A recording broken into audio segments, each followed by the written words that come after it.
भाषा संभालिए पहले अपनी। बात तो करनी सीख के आइए। रोहित सरदाना एक ऐसे न्यूज एंकर हैं जो खुद को एक एक्सीडेंटल जर्नलिस्ट बुलाते हैं। मैं एक्सीडेंटली जर्नलिस्ट बन गया। क्या कहा इसने?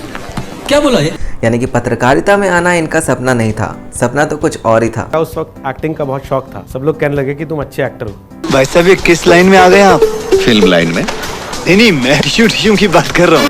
तब मुझे लगा कि यार मैं करना क्या चाहता हूँ, करना कुछ भी, आना तो मुझे टीवी पर ही है। तुझे कोई बीमारी है क्या? पहले वे एक्टिंग के फील्ड में जाना चाहते थे, मगर बाद में उन्होंने इस फील्ड को छोड़कर पत्रकारिता की राह पकड़ ली। सबसे पहले संबित पात्रा, मेरा सवाल आपसे है, इस्तीफा लाएं कि नहीं?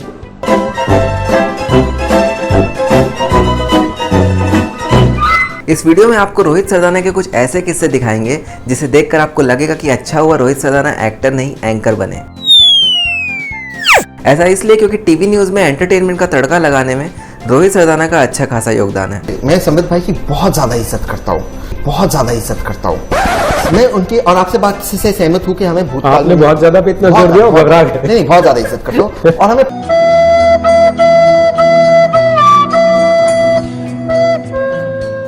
यहाँ तक कि इनके शो का नाम भी दंगल है और शो में होता भी वही है। पहले आप तमीज बनाइए। पहले आप किसी पार्टी आपकी उम्र का लिहाज कर रहा हूँ।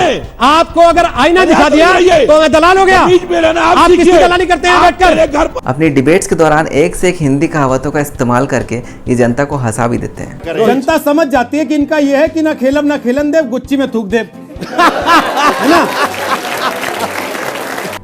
जिस गली बसना नहीं वहां चक्कर काटने का क्या लाभ है आपको? पहला और सबसे नया किस्सा आपको बताते हैं जो कि हुआ था रोहित सरदाना और राजनीतिक विश्लेषक आशुतोष के बीच। जो चीन भारत की सीमा में घुसा है उसके लिए आप देश के प्रधानमंत्री को जिम्मेदार ठहराते हुए सवाल पूछिए। रोहित सरदाना, मैं आपको ये चुनौती देता हूं, आप 2 दिन सवाल पूछेंगे, आप तीसरे दिन आप नहीं करने का ना। नहीं हर चीज में आप लोग गली नुक्कड़ चौराहे की तरह चुनौती देने पे आ जाते हैं। दरअसल बोलने और सवाल पूछने की आज़ादी की बात चल रही थी। ऐसे में आशुतोष ने मौजूदा सरकार पर सवाल उठाते हुए ये कह दिया कि आजकल जर्नलिस्ट के सवाल पूछने पे सेडिशन के चार्जेस लगा दिए जाते हैं। कि जो काम मिसेस गांधी ने इमरजेंसी लगाकर किया, आज उसी काम को दूसरे तरीके से देश के अंदर किया जा रहा है। अन्यथा ये संभव ही नहीं है कि एक पत्रकार अगर कोई लिख दे, उत्तर प्रदेश के अंदर लिख दे, दिल्ली के अंदर लिख दे, उसके खिलाफ सेडिशन के चार्जेस लग जाते हैं। तब रोहित सरदाना ने उन्हें उस समय की याद दिला दी जब वे खुद पत्रकार थे। मैं आपका प्रशंसक रहा हूं, भूल गए और आज भी हूं। जोशी ये बात कहना नहीं चाहता था, आप सेडिशन के चार्ज की बात कर रहे हैं। आप वो आदमी है जिसको थप्पड़ मार दिया था एक नेता ने। सर ऐसा जख्म दिया है जो ना फिर भरेगा। आप सेडिशन के चार्ज की बात कर रहे हैं। आप वो आदमी है जिसको थप्पड़ मार दिया था एक नेता ने। सर ये 1996 की बात है जब आशुतोष एक इंटरव्यू के सिलसिले में बहुजन समाज पार्टी के संस्थापक काशीराम के पास गए थे। क्या बात है भाई? क्या बात है? क्या बात है? क्या बात है? जबरदस्ती है कुछ? काशीराम का खुद मारा है। काशीराम हॉस्पिटल, इस थप्पड़ की गूंज सुनी तुमने? इस बात को लेकर जब आशुतोष ने सफाई दी तो रोहित सरदाना ने उन पर एक और हमला बोल दिया। लेकिन ये भी मैं आपको बता दूं, मेरी एक टांग नकली है, मैं हॉकी का बहुत बड़ा खिलाड़ी था। काशीराम ने उसके बाद मुझसे मिलकर माफी भी मांगी थी। लेकिन दिल के बहुत अच्छे हैं, फौरन हॉस्पिटल लेके गए। यह भी इस बात की, इस देश की सच्चाई है। काशीराम ने उसके बाद मुझे गले लगाया और कहा कि मैं व्यक्तिगत तौर पे, मेरा आपसे कोई नहीं, मुझसे गलती हो गई। इस वक्त भी लोगों ने मेरे ऊपर ये आरोप लगाया था कि काशीराम ने पैसा देकर आशुतोष को खरीद दिया, ऑपरेशन करवाया, नई टांग लगवा दी, ये स्टिक दी, थोड़ा खर्चा दिया। ना तो कोई ऐसा नेता पैदा हुआ है, ना कोई ऐसी सरकार पैदा हुई जो मुझे खरीद सके। अब फिर भाई आप चुनौती वाली बात पे आ गए। नहीं, क्योंकि लोग फिर आरोप लगा देंगे कि आप भाई पत्रकार होते हुए आप पार्टी से चुनाव लड़ने चले गए, तो इसका क्या मतलब रहा? म्यूजिक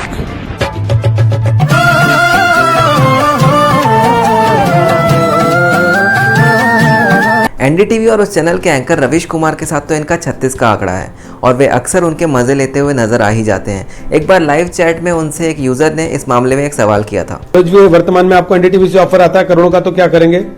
ओ भाई नहीं आएगा यार, समझो बात को, समझा करो। जहाँ न्यूज चैनल चल रहा होगा वही मुझे बुलाएंगे, जहाँ एजेंडा की दुकान चल रही होगी मेरे को क्यों बुलाएंगे? भले ही आप मुझे भी ना देखें लेकिन टीवी कम देखिए। उठा के फेंक दीजिए टीवी को घर से बाहर। सर इसको डबल स्टैंडर्ड समझिए उनका, जिसको दोगलापन कहते हैं, क्योंकि उन्हीं के चैनल के ट्विटर हैंडल पे बड़ा लिख के फोटो बना के उनकी ही ट्वीट किया जाता है। डीडी फ्री डिश पे हम इतने नंबर पे उपलब्ध है, आइए हम सबको देखिए। तो सर या तो उनकी मान लो या उनके चैनल की मान लो, समझो आप बात। जब एक बार डिबेट में मौलाना अंसार रजा ने औरंगजेब का समर्थन कर दिया था तब रोहित सरदाना का गुस्सा देखिए। आप सबको अगर शामिल करेंगे, औरंगजेब को लुटेरा मानते हैं? मैं नहीं मानता औरंगजेब को लुटेरा। मैं डंके की चोट पे कहता हूं, नहीं मानते ना? नहीं मानता औरंगजेब आप नहीं मानते ना? नहीं मानता औरंगजेब, नहीं मानते ना? नहीं जम्मू नहीं मानता। बस पढ़ चुके हैं। जिसने इस देश के लोगों को सड़कों पे कटवा दिया, आप उसकी तारीफ करना चाहते हैं? जो गुलामी कर रहे थे और शर्म नहीं आती आपको उसके बाद बैठ के कहते हुए? इस्लामिक स्कॉलर शोएब जमई के साथ रोहित सरदाना के किस्से तो अक्सर देखने लायक हो जाते हैं। देखिए शाहीन बाग के मामले में एक बार इन दोनों के बीच क्या हुआ। तो सरकार की जिम्मेदारी थी कि वहाँ मास्क बांटे जाए, वहाँ पे सैनिटाइजर बांटे जाए, वहाँ पे जो है चेकअप की व्यवस्था हो, जो जिस तरीके से। तो देखिए एक सैलरी ना बांधे सरकार वहाँ पे हर दिन बैठने वालों की, कि इनको मासिक तनख्वाह देते हैं हम लोग जो धरना दे रहे हैं वहाँ पर बैठकर। नहीं। सरकार ने आपको नौकरी पे रखा है क्या धरना देने के लिए? तो ये भी उम्मीद करेंगे कि आपको फिर पेंशन भी बांध दी जाए और जीवन बीमा भी करवा दिया जाए साथ में तनख्वाह के। और मामला जब धर्म, आस्था और भगवान का होता है तब रोहित सरदाना का गुस्सा तो सातवें आसमान में होता है। आप पैगंबर साहब की पूजा करते हैं, उनका आधार कार्ड कभी चेक किया है क्या आपने? जो मक्का जाते हैं बाबर से, आप भगवान राम पे मत जाइए। फिर माइथोलॉजी पे आप जाएंगे तो फिर लोग आपसे भी पूछ देंगे उड़ने वाले घोड़े कौन से उसके हिस्सा हैं, कौन सा इतिहास है। यही खड़े होके हिंदुओं को आतंकवादी कहने के लिए माफी भी मांग लीजिए। बोलिए कि हमने भगवान आतंकवाद कहा, मैं बोलता हूँ आई एम सॉरी। ये अपने हेटर्स को भी लाइव चैट में मुंह तोड़ जवाब देते हैं। देखिए इनके साथ लाइव चैट के कुछ मजेदार किस्से। ये कह रहे हैं अगर तू मर जाए तो मैं दावत कर दूं सबकी। रेनॉल्ड एस जूलिया, भाई साहब अब पता नहीं, मतलब अब मैं क्या कह सकता हूँ, नाम भी आपका तो मिक्सिंग लग रहा है 2-3 जगह से।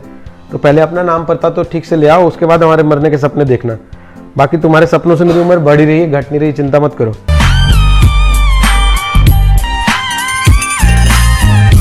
फीवर में भी लाइव चैट कर रहा हूँ अमृतांशु, तो बोलना तुझे थोड़ी है, बोलना तो मुझे है। सुनने में भी तेरा फीवर डिस्टर्ब हो रही है क्या? तो भाई मत एहसान कर, सो जा आराम से, फोन बंद करके रख दे, नहीं पड़ेगी मम्मी से एक चपत पीछे से। नो। टैबलेट उल्टा क्यों पकड़े आप रोहित जी? पुनीत जी से क्या फर्क पड़ रहा है? यहाँ से थोड़ी पढ़ रहा हूँ, यहाँ से पढ़ रहा हूँ, और टैबलेट उल्टा सीधा एक समान कर देता ना, घूम जाता है। लो घूम के इधर हो गया। आपने बड़ा सेब खाना यहाँ से कि उल्टा है कि सीधा है? और सेब भी कहीं से भी खा लो यार, ऊपर से खा लो नीचे से खा लो, एक जैसा ही होता है। रेड पिल्ड इनका नाम है, रेड पिल्ड। अरे हमारे को फेक न्यूज कह रहा, अपना नाम तो असली लिख ले भाई। इनका लड़ाई सुलझाने का तरीका भी एकदम अलग है। लड़िए मत, 2 दिन बाद वैलेंटाइन डे है, कोई इजहार विजार करना तो यही कर लीजिए आप। इसके अलावा कांग्रेस के पैनलिस्ट के साथ इनकी बहसबाजी अक्सर वायरल हो जाती है। आप मुझे ज्ञान देने मैडम नहीं, मैं आपको ज्ञान नहीं दे रहा, सॉरी मैंने हाथ जोड़े, आपको मैं ज्ञान नहीं दे सकता, माफ कीजिए प्लीज। मैं केवल आपसे रिक्वेस्ट कर सकता हूँ कि दूसरों को सुनना भी सीखिए। कोई ऐसी परसेप्शन नहीं, आप लोग बना लीजिए। आप तो ठीक है फिर, नहीं जीतते, तो ठीक है फिर, आपके मन के हिसाब से बोलूं तो ठीक है, आपके मन के हिसाब से नहीं। अब शब्द भी आप तय कीजिए, सेंटेंस भी आप तय कीजिए। एक बार जब कांग्रेस प्रेसिडेंट राहुल गांधी ने अपने पद से इस्तीफा देकर वापस अपने पद को स्वीकार कर लिया था, तब देखिए रोहित सरदाना ने उन पर कैसा तंज कसा था। राहुल गांधी ने राहुल गांधी को इस्तीफा दिया, राहुल गांधी ने राहुल गांधी को समझाया, राहुल गांधी ने राहुल गांधी से कहा राहुल गांधी नहीं रहेगा तो राहुल गांधी के बिना राहुल गांधी की कांग्रेस कैसे खड़ी होगी। तब राहुल गांधी ने राहुल गांधी के कहने से राहुल गांधी का इस्तीफा नामंजूर कर दिया। एक शो की झलक देखिए जब रोहित सरदाना कांग्रेस लीडर अखिलेश प्रताप सिंह के साथ लड़ बैठे थे। भाषा संभालिए पहले अपनी, बात करनी सीख के आइए। टीवी पर बैठे हैं, नाई की दुकान पर नहीं है आप कि कुछ भी चिल्लाएंगे। बीच में आपने बोला, बीच में आपने बोला है। मैं देख रहा हूँ आप लोगों की लाचारी, मैं समझ सकता हूँ। अपनी लाचारी का इलाज करवाइए पहले कहीं से जाके, अपनी लाचारी का इलाज करा लीजिए, आपकी बौखलाहट साफ दिखाई देती है। विधायक चली गई है, प्रवक्ता की कुर्सी भी चली जाएगी किसी दिन इसी हालत में। कभी कभी तो ये बीजेपी स्पोक्सपर्सन के साथ भी उलझ जाते हैं। देखिए जब रोहित सरदाना और बीजेपी स्पोक्सपर्सन संबित पात्रा के बीच में टकरार हुई। ये बात कश्मीर में याद रखी होती तो आपको सरकार छोड़ के नहीं भाग रहा है रोहित जी। यहाँ नहीं, आप लोग ये लेफ्टिस्टों को सपोर्ट करना छोड़ दीजिए। नहीं, आप लोग ये लेफ्टिस्टों को सपोर्ट करके आप पुलिस और जवानों के खिलाफ बोलना छोड़ दीजिए। मत कीजिए। रोहित सरदाना थोड़ा देश के लिए भी सोचो। आप संबित पात्रा, बार-बार आप ये बात अच्छे से जानते हैं संबित पात्रा, देश के लिए सोचने का सर्टिफिकेट मुझे आपसे लेने की जरूरत नहीं है। इसके अलावा भी कई ऐसे किस्से हैं जब रोहित सरदाना का गुस्सा सातवें आसमान में पहुंचा है या फिर उन्होंने किसी की फिरकी ली है। मनोजीत मंडल प्लीज, मजाक नहीं चल रहा है सर, पर सर टीवी पे कम से कम सीरियस पोर्ट्रे कर लीजिए। अगर आपको तमीज है बैठ के बात करने की तो कीजिए, वरना आप जा सकते हैं। नो, बैठ के हाई मत कीजिए। चड्डा जी मैं तो केवल आपको सवाल पूछ रहा हूँ, इतना बुरा क्यों मान रहे हैं आप? चंदन झा जी वो कह रहे थे कि भाई 2 किलोमीटर तक तो है स्कूल, अब वहां तक जरूर थोड़ी बेल्ट लगा के जाना। तो भाई 2 किलोमीटर तक पैंट पहन के जाना तो नहीं भूलता, बेल्ट लगाना कैसे भूल जाता है यार? वायर स्क्रॉल जैसे मीडिया हाउस सिर्फ हिंदू फेस्टिवल की निंदा क्यों करते हैं, जबकि बकरीद पे इन्हें खून नहीं दिखता? अनिमेश अग्रवाल जी, मैं क्या कह सकता हूँ, हो सकता है वो उनको जो है ना क्या कहते हैं, कलर ब्लाइंडनेस को क्या कहते हैं, वर्णांधता है ना, वर्णांधता हो। रोज जी हम तो दही खाते हैं, देश में रोग प्रतिरोधक क्षमता बढ़ती है इससे। अच्छा भाई ठीक है, ओके, नहा भी लिया कर दही से। क्या आप रोज नहाते हो? लो भाई, कमजोर आदमी। अबे साले। तो ये थे एंकर रोहित सरदाना के कुछ यादगार किस्से। ऐसे और वीडियोस देखने के लिए इस वीडियो को लाइक करें, शेयर करें और इस चैनल को सब्सक्राइब करें।